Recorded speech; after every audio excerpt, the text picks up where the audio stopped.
Todos los viernes de 6 a 7 de la tarde, Pasen y Lean, un programa dedicado a los libros, con entrevistas, recomendaciones, noticias, certámenes, agenda cultural, talleres de creación literaria, crítica. Pasen y Lean, presentado por la escritora y periodista Nerea Riesco. Pasen y lean, porque un libro es un amigo que nunca decepciona.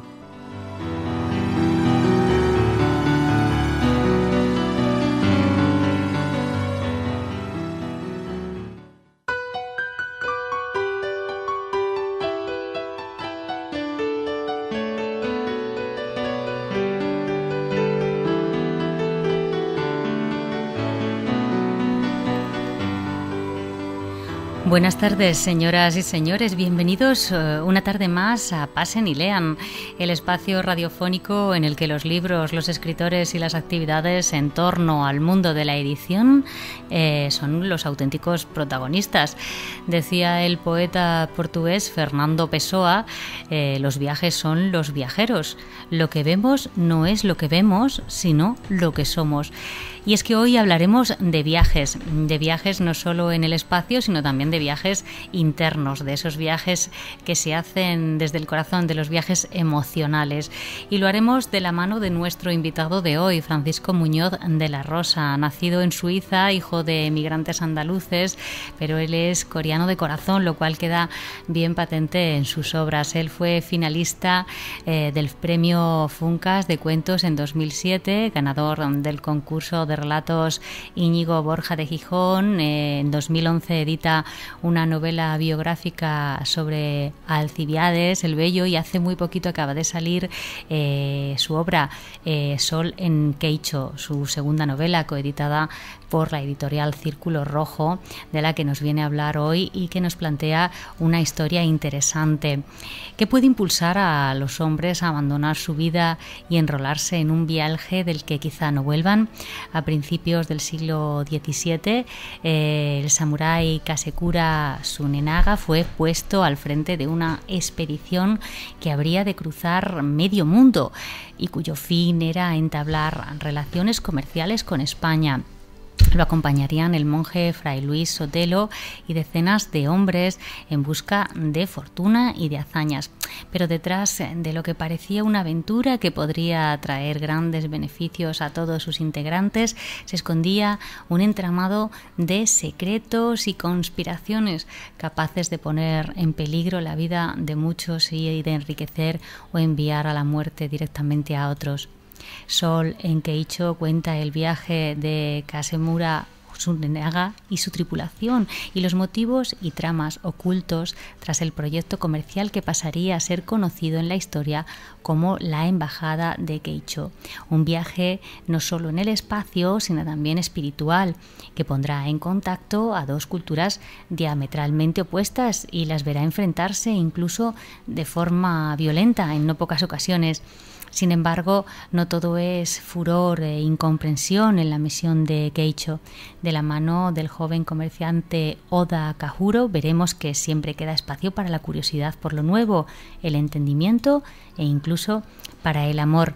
Buenas tardes, Francisco, bienvenido a Pasen y Lean. Buenas tardes, encantado. ¿Qué tal?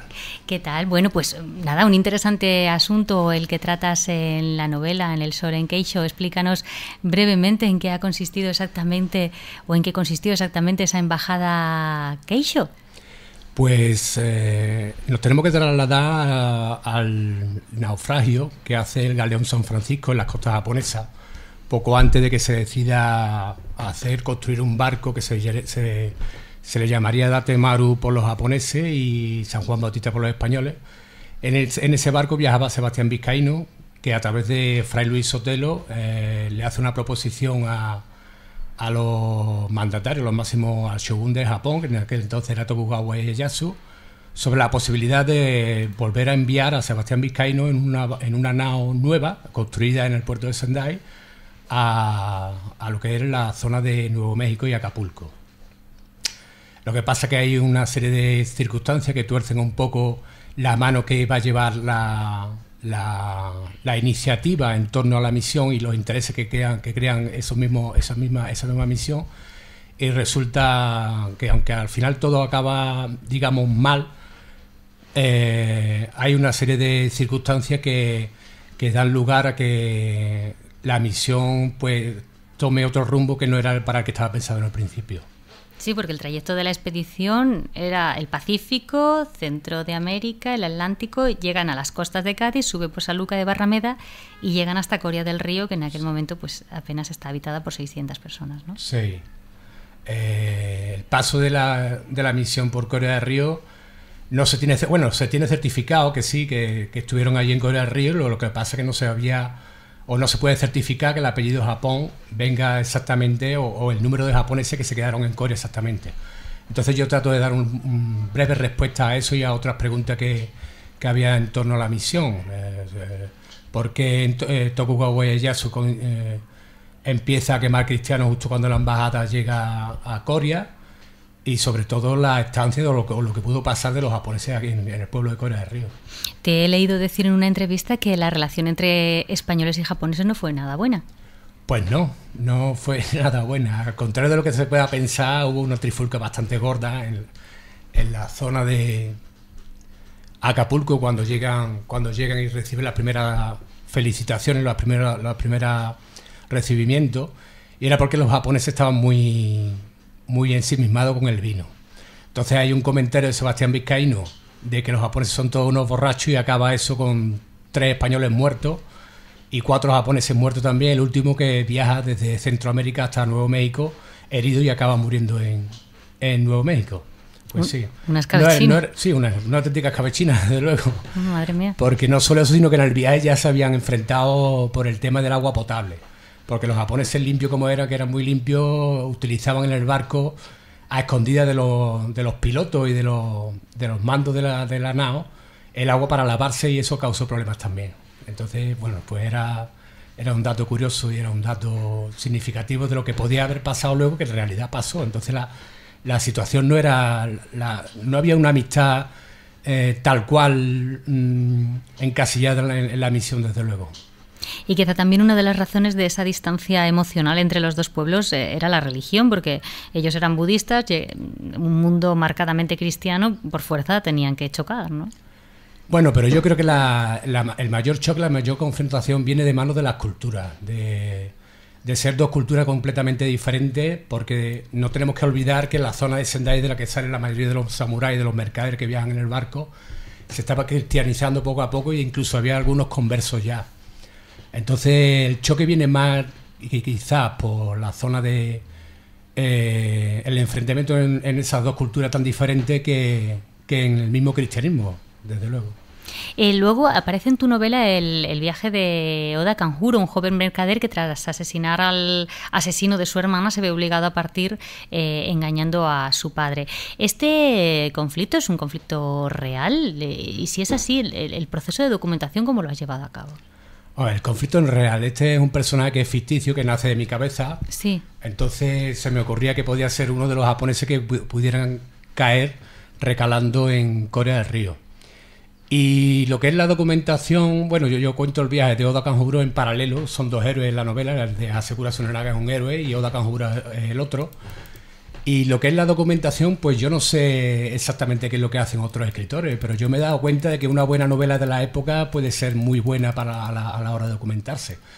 Porque es muy difícil encontrar textos que sean ensayo, tipo ensayo, o cualquier otro tipo de documentación que sea propia de la época, justo en el momento en el que tú quieres escribir. Entonces, yo me baso más que nada en novelas para documentarme. ¿Has leído mucha novela de la época, entonces, me imagino? Bueno, ¿Ha sido complicado de encontrar? Sí. Complicado, sí. Siempre es complicado cuando se trata de una época tan específica, ¿no? Y de un entorno tan específico. Lo que es el tema de aquí de Sevilla me costó mucho menos trabajo porque había mucha documentación y había muchos libros de texto escritos. Pero lo que es el tema de la forma de vida japonesa de aquel entonces lo solucioné a través de novelas históricas basadas en aquella época, en el siglo XVII. En la segunda parte de la trama te centras en la vida en Coria del Río de los dos japoneses que se quedan y de sus peripecias. ¿Por qué se quedan?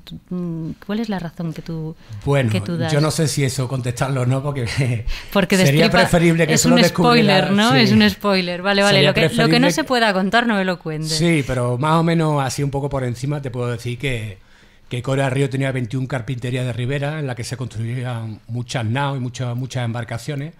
Entonces, Hasekura Tsunenaga había trabajado de espía y una de las consignas que le da Date Masamune, el daimyo de Sendai a Hasekura, fue que averiguara todo lo posible acerca de los trasuntos y todo lo relacionado con la navegación, porque a pesar de que Japón es una isla, está rodeado de mares, ellos lo único que construían eran juncos de corto alcance y no tenían mucha experiencia en lo que era la navegación. Bueno, por eso más o menos te doy una pista de por qué se quedan los japoneses en Corea, sí.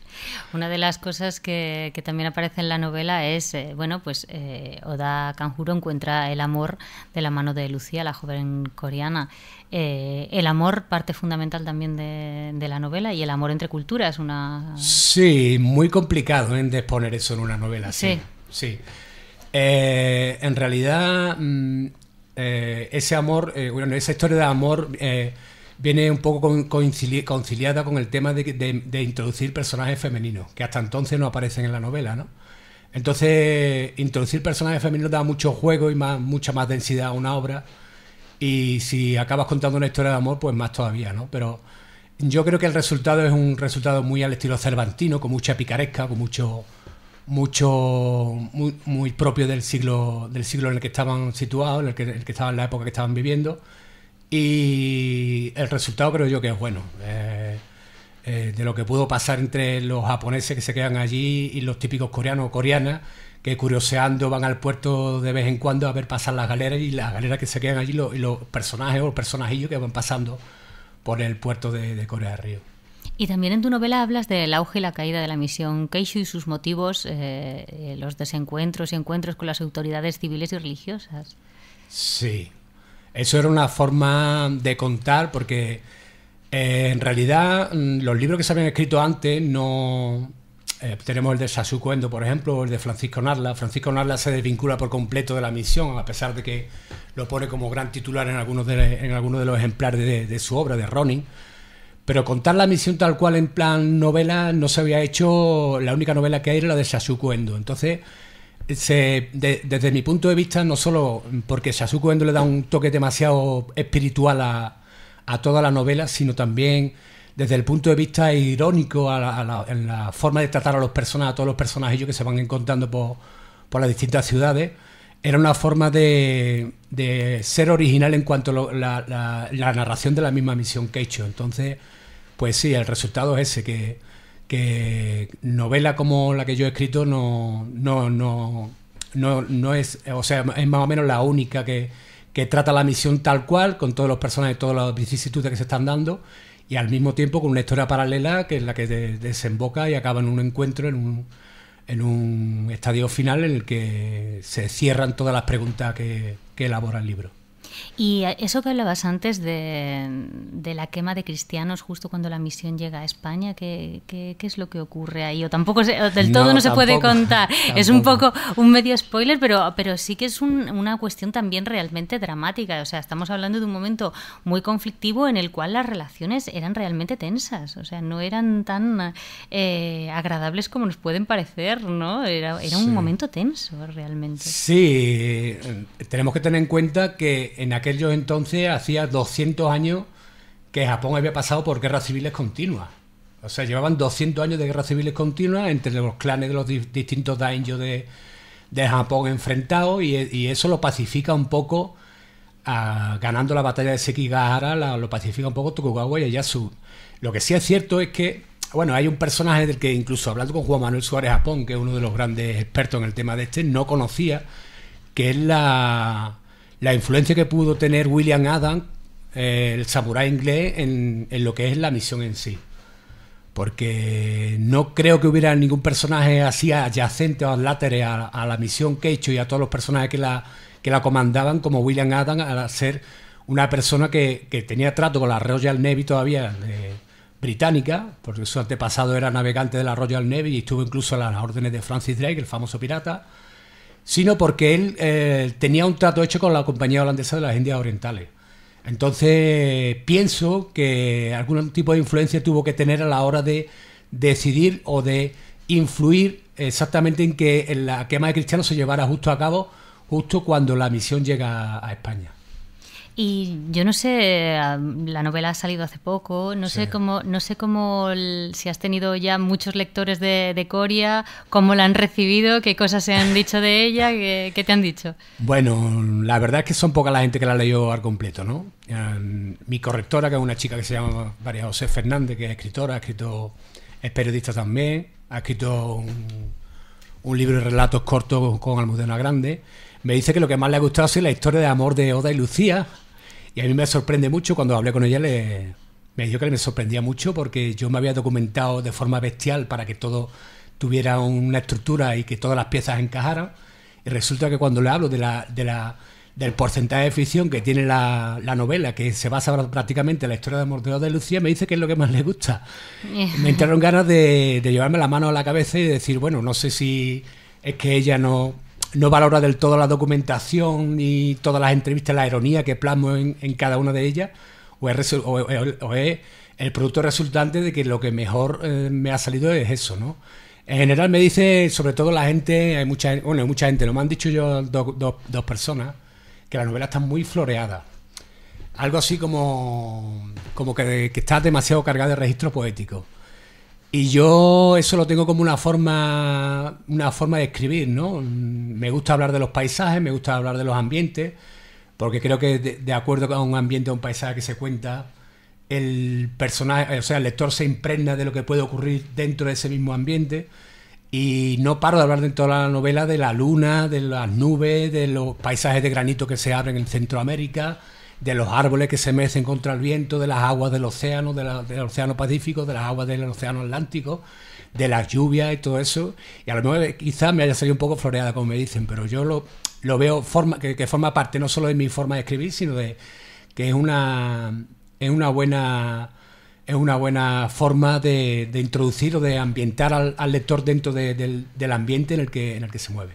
Claro, además que bueno, también quizá lo pida pues esa ambientación de la época y del tema en el que estás tratando. De todas maneras, me parece que eres una persona a la que le gusta meterse en berenjenales históricos, ¿no? Porque tengo entendido que ahora mismo estás metiéndote en una novela de vikingos y árabes, o has escrito o estás escribiendo, y además te estás preparando una cuarta novela sobre tartesos y egipcios. O sea, documentación difícil de encontrar, con lo cual te metes en buenos fangos documentales, vamos. Sí, sí.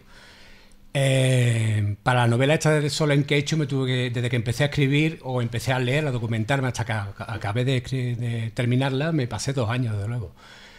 Sí es verdad que es muy difícil conseguir documentación sobre los tartesos porque hay poco escrito, pero dentro de lo que hay escrito yo estoy tomando nota y espero que el resultado sea bueno, porque la última información que me llega así un poco novedosa dentro del mundo de los tartésicos es que los orfebres tartesos estaban conectados a los orfebres egipcios. Incluso allí descubrí el otro día en un libro de Maluquer, no sé si lo conoces, sobre los tartesos, de que hay una joya que se llama Urkus, que es totalmente idéntica a otra joya egipcia y que por tanto había sido elaborada por las mismas manos.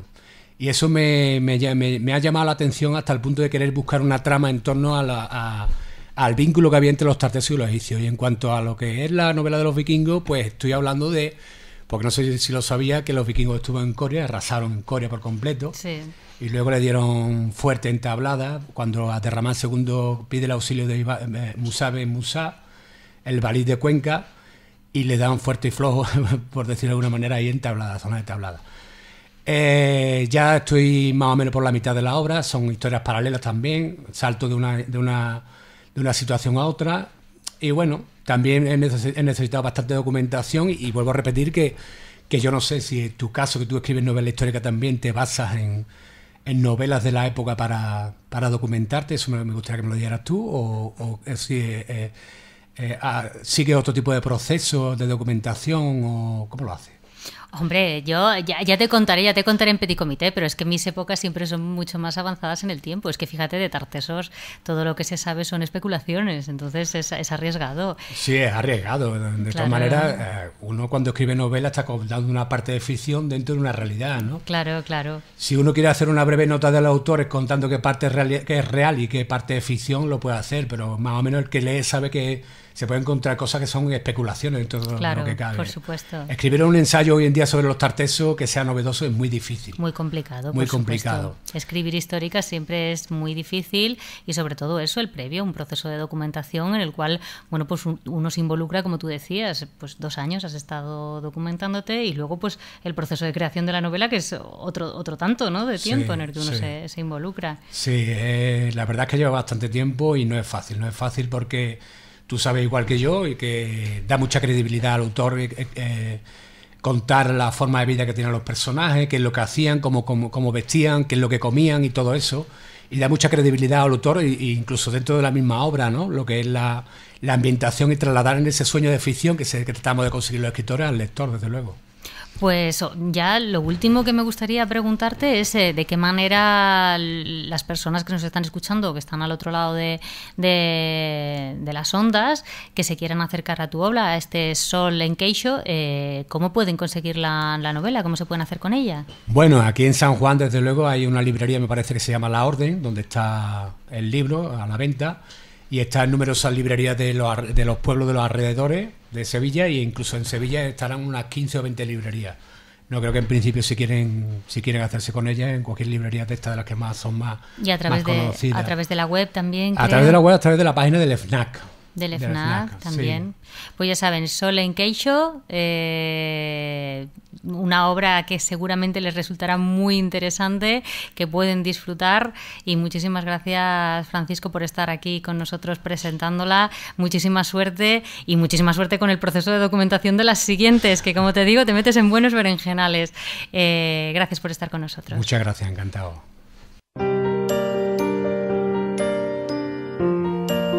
Factoría de autores.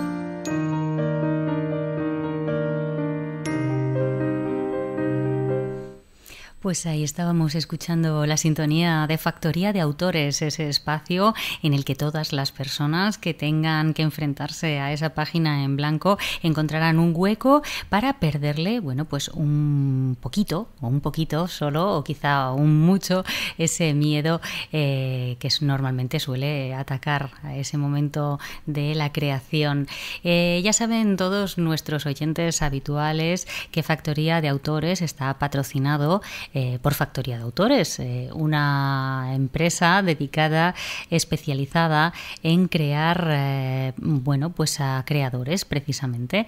www.factoriadeautores.com, entráis allí y podéis encontrar un amplio abanico de posibilidades para todas aquellas personas que necesiten pues tanto talleres de creación literaria como alguien que les aconseje cuando ya tenemos nuestro texto y no sepamos qué hacer con él. También pueden bueno, pues ofrecernos servicios de corrección.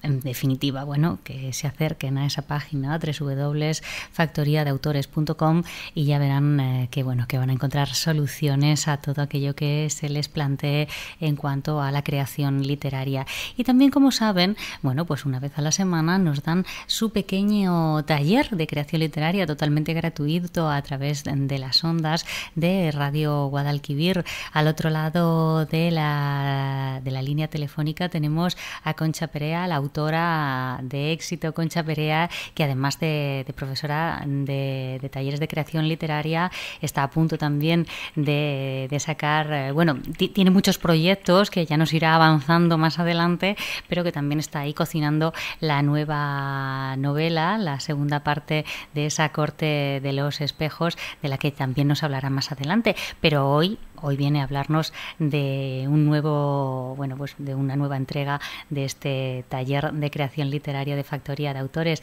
Hola, ¿qué tal, Concha? ¿Cómo estás? Pues nada, por aquí, echando ya el mediodía. A ver qué tal, a ver cómo nos va. Cuéntanos, háblanos un poquito de qué nos vamos a enterar hoy o en qué vamos a ahondar hoy. Pues mira, hoy vamos a hablar de la caracterización del personaje. Ah, muy bien, estupendo, pues cuéntanos. Pues mira, normalmente los personajes son algo que es importante, ¿no? De hecho, ellos son la espina dorsal de la historia. Cualquier tipo de relato, cualquier tipo de novela, cualquier tipo de historia, pues está basada en un personaje. Y da igual que esos personajes sean personas, da igual que sea un perro o una maceta, que necesitan una cierta caracterización, necesitan pues una manera en la que el lector se pueda hacer una idea de cómo son y de cómo se puede, cómo puedes percibir el lector a ese personaje. Entonces, este tipo de cosas son bastante importantes. Y yo pienso que la gente muchas veces, sobre todo los escritores que empiezan ahora,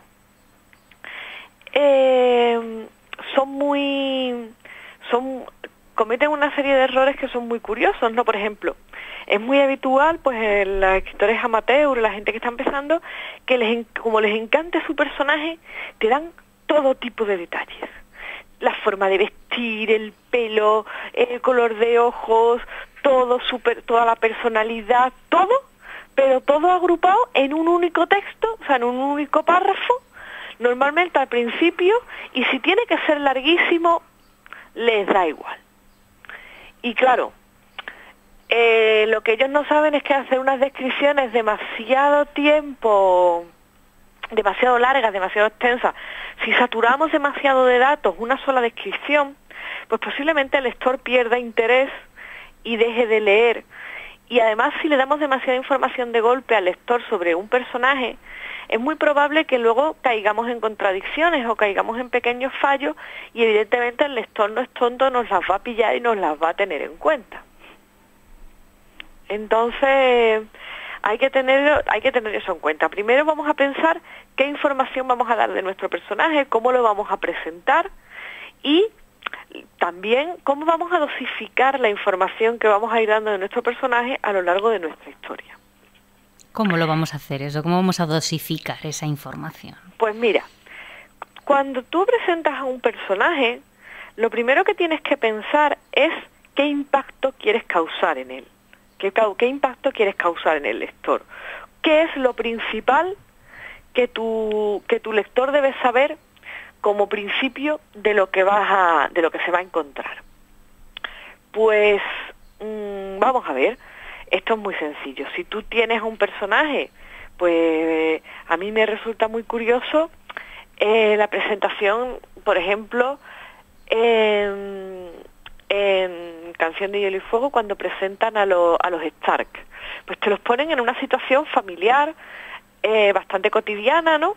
Bueno, bastante cotidiana, bastante poco cotidiana, porque es el ajusticiamiento de un hombre, y te ponen las reacciones de cada uno de los hermanos, en este caso de los chicos, porque solo están los chicos con el padre, y te ponen la reacción de cada uno. Uno es más valiente, otros miran, uno es un niño muy pequeño, con lo cual se impresiona. En fin, la reacción de cada uno. La cuestión es que ponen a los personajes en una situación que, dependiendo de lo que nosotros queramos contar, puede ser una situación cotidiana, o puede ser una situación, pues como en el caso de Canción de Hielo y Fuego, muy extrema, y explicar la reacción de los personajes. Esta situación de presentación nos va a servir para dar los primeros datos.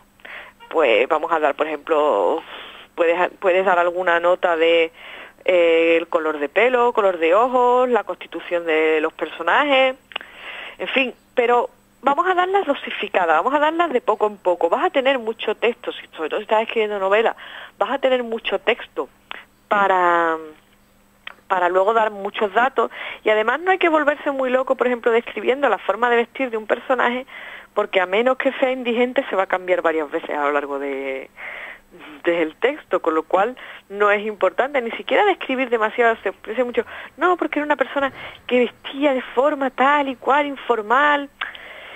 No, yo no pienso que eso sea especialmente necesario, a no ser que haya una buena, ya sabemos, la frase de oro de Factoría de Autores, que es que los motivos son importantes. Si no hay un buen motivo para contar algo o para dar algún dato, no lo des. Vale. Es así de sencillo. Vale, perfecto. Entonces, tú ya empiezas a dar pues una serie de datos, los datos que tú creas que sean más importantes para comprender a esos personajes. Luego, tú vas a tener, nosotros siempre decimos en Factoría de Autores que hay que planificar lo que se va a escribir, vas a tener tu planificación de escenas y de capítulos, pues tú en cada capítulo vas a saber qué puedes representar o qué información puedes dar, pues bien del carácter, bien de las reacciones de los personajes. Hay un refrán muy famoso que dice que muchas veces te retrata más lo que haces y lo que hablas que cualquier otra cosa, ¿no? Pues entonces podemos presentar a nuestros personajes, podemos caracterizarlos a través de sus obras y de su forma de hablar, más que de su apariencia física, que a fin de cuentas en un texto escrito no lo vamos a ver claramente. Es un error intentar dar todos los datos de un personaje, porque además luego te encuentras que cada lector se imagina el personaje como a él le da la gana y tú te quedas un poco, ¿no? Cuando te mandan dibujos o te mandan fanart de lo que cada lector ve de tu personaje, pues a mí, por ejemplo, me mandan unas nicasias que cada una más distinta de la anterior, vamos. Yo la he descrito, pero luego el lector se toma la libertad y me parece genial de imaginársela como le dé la gana. Claro, es que eso es así. Cada persona crea un mundo de tu mundo, claro. Lo cual es lo maravilloso que tiene la literatura, es lo mágico de la literatura. Entonces no hay por qué agobiarse con intentar crear un retrato exacto de la fisonomía de tu personaje. Es mucho más interesante retratar el carácter y es mucho más interesante estudiar los actos de tu personaje, que a fin de cuentas van a ser lo que realmente va a tirar de la acción. Entonces, tendremos que tener en cuenta pues determinadas cosas, las situaciones que van a vivir, vamos a tener en cuenta los antecedentes de ese personaje, de dónde viene, si es una persona que ha tenido una buena educación o no, si es una persona, pues dependiendo del ambiente social en el que viva, su forma de hablar será distinta, ¿no? Yo siempre digo que no hablamos igual ninguno. O sea, no habla igual un escritor que un médico y no habla igual un médico que un chico que va al instituto. No hablan igual para nada y desde luego no va a hablar igual un chico que va al instituto que una persona que vende drogas en la esquina de un barrio, ¿no? Son formas completamente distintas de hablar, tienen formas de expresarse distintas. Pues eso puede ser una manera interesante de meternos en el personaje, ¿no? Estudiar el lenguaje verbal de ese personaje. Vale, perfecto. Bueno, ya tenemos una pequeña idea de cómo ir haciendo poco a poco nuestros personajes más creíbles, que en el fondo, bueno, pues como decías, el personaje es el alma de nuestras novelas y además... Sí, dime. De hecho, yo tengo la teoría de que un buen personaje puede salvar una mala novela. Sí, yo es que claro, de hecho en mi taller, el taller que ahora mismo estoy impartiendo, que además lo imparto con vosotros, con Factoría de Autores, hablamos precisamente la semana pasada sobre el personaje y una de las cosas que yo decía es que realmente lo que nos queda en la cabeza de una novela no es la historia de la novela, sino el personaje. El personaje es el que al final termina marcándonos. Y hay grandes personajes que se quedan en nuestro corazón, aunque luego la historia vaya diluyéndose. El personaje es el que al final marca la historia. Y es más, yo creo que si tú no consigues conectar realmente con el personaje de la novela, nunca llegará a gustarte la novela por muy buena que sea la historia. Así pues que sí, la importancia del personaje es fundamental. Pues sí, la verdad es que sí. Y bueno, luego otra cosa que, bueno, pues ya los antecedentes, la forma de hablar, la procedencia de ese personaje y también vamos a pensar en la situación. Todo el mundo no reaccionamos igual ante las mismas situaciones, pero es que de hecho trabajamos de maneras completamente distintas porque tú no hablas igual, o no actúas igual cuando estás en el trabajo a cuando estás por ejemplo, con tu familia. Y de hecho, tampoco hablas igual con tu familia como hablas con tus amigos, ni les cuentas las mismas cosas. Todo el mundo decimos, hay cosas que a mis padres no les contaría. Y luego va al contrario, ¿no? Yo hay frases que a mis amigos no les contaría, no quiero que las sepan de mí. Pues todas esas cosas hay que tenerlas en cuenta. ¿En qué situación están? ¿Por qué cosas están pasando? ¿Qué están viviendo? Eso nos va a ayudar también a caracterizar, a presentar al personaje. Porque la manera en la que reaccionamos ante ciertas situaciones dice mucho de un personaje. Claro. Entonces, eso es bastante interesante a la hora de prepararlo y a la hora de trabajar. Yo creo, por ejemplo, que yo pienso muchas veces cuando tengo que escribir una novela que sé que va a ser muy larga, pues suelo pensar en la primera novela que envolvía una gran cantidad de paso de tiempo que yo me leí, que fue 100 años de soledad. En 100 años de soledad los personajes se desarrollan muchísimo y además se pasa de padres a hijos y de hijos a nietos, ¿no? Claro. Y era muy interesante porque tú reconocías vicios y manías de los padres en esos hijos y en esos nietos. Claro. Pues es cuestión de pensar eso, ya no solo el punto de partida, sino el desarrollo de ese personaje. A ese personaje le van a pasar cosas, va a cambiar, va a tener motivos o no para actuar de un modo u otro. Pues todas esas cosas hay que pensarlas porque esa es la caracterización de nuestro personaje. Que luego, si queremos darle cosas particulares, se le pueden dar cosas particulares, se le pueden dar tics, se le puede dar alguna peculiaridad física, se le puede dar alguna incluso coletillas a la hora de hablar, por ejemplo. Puede ser alguien que tenga algún tipo de coletilla o algún tipo de manía personal a la hora de trabajar. En fin, podemos trabajar con ese tipo de datos. Pero ese tipo de datos son el aderezo exótico de lo que tú quieres trabajar. Realmente lo importante no son esos pequeños tics, sino realmente es la personalidad del personaje que tú trabajas. A ver, a mí me parece que un dato magistral de Pepe Carballo es su afición por la cocina. Pepe Carballo le gusta cocinar, es un cocinillas y además te prepara en los libros una serie de recetas que la verdad es que yo he probado algunas y no veas tú cómo está eso de bueno. Pero eso no es lo más importante, no es lo más destacado de Pepe Carballo. Pepe Carballo es un investigador privado que además tiene una conciencia política muy claramente marcada, que tiene una forma de actuar y que como además hemos tenido una serie de libros muy largas protagonizados por Pepe Carballo, tú sabes cómo va a actuar Pepe Carballo. Llega momentos en los que estás leyendo libros y estás diciendo la que se va a liar. ¿Por qué? Porque conoces al personaje. Y como lo conoces, eres casi capaz de predecir en algún momento lo que va a ocurrir.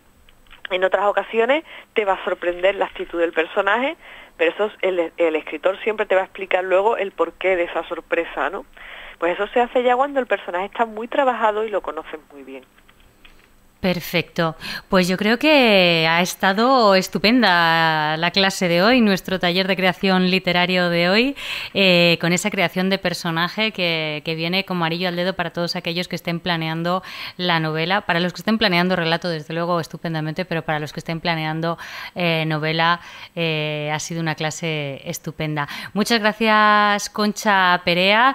Ya nos irás contando más adelante todos estos proyectos que sé que andan por ahí pululando. Hay por ahí cosas, hay por ahí. Sí, yo sé que tienes un montón de cosas y ya nos las irás contando más adelante, pero de momento, bueno, te esperamos para la próxima semana o para la siguiente aquí en el espacio de Factoría de Autores. Muchas gracias por estar con nosotros una semana más, Concha. Un beso. Un beso, un abrazo. Adiós.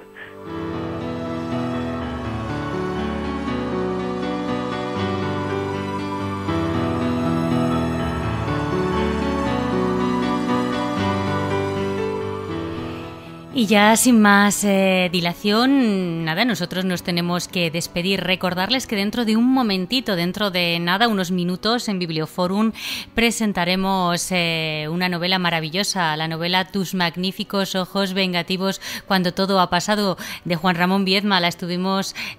También estuvimos hablando de ella hace unas semanas aquí en Pasen y Lean, y ahora se presenta en el FNAC. Estaremos Teo Palacios, el autor, Juan Ramón Viedma, y una servidora de ustedes hablando de ella dentro de un momentito en el FNAC de Sevilla. También mañana en el FNAC a las 11:30 el club FNAC Kids, habrá un cuentacuentos, rabo de lagartijas y el taller 1, 2, 3 pollito inglés. El lunes también en el FNAC de Sevilla el club de lectura Intramuros de Giorgio Bassani a cargo de Javier González Cota. Al día siguiente, día 24, martes a las 6 de la tarde, Cineforum Perdida, una proyección de la película y con un coloquio posterior que estará a cargo de José María Villalobos. El día 25, miércoles a las 7 de la tarde, también en FNAC de Sevilla, Telegráfica, presentación del segundo número de la publicación colectiva literaria a cargo de varios autores. Al día siguiente, 26, estará a las 7 de la tarde Tarifa Plana, Despliega tus alas, una actuación en directo que no se pueden perder porque la van a disfrutar muchísimo. Así que ya lo saben, no se despisten ustedes, tienen un montón de actividades culturales de las que disfrutar en el FNAC y también actividades en la Biblioteca Pública Municipal Infanta Elena, en la avenida María Luisa número 8 a las 7:30 de la tarde. El día 24, martes, tendrán la presentación de María del Valle Rubio, Donadio, de Ediciones en Huida. Pueden disfrutarla allí en la Biblioteca Pública Provincial Infanta Elena. Y sin más, bueno, pues ya nos despedimos de una nueva edición de Pasen y Lean. Espero que hayan disfrutado muchísimo con nosotros y les vuelvo a emplazar para que estén con nosotros dentro de 7 días, la próxima semana. Un abrazo muy fuerte.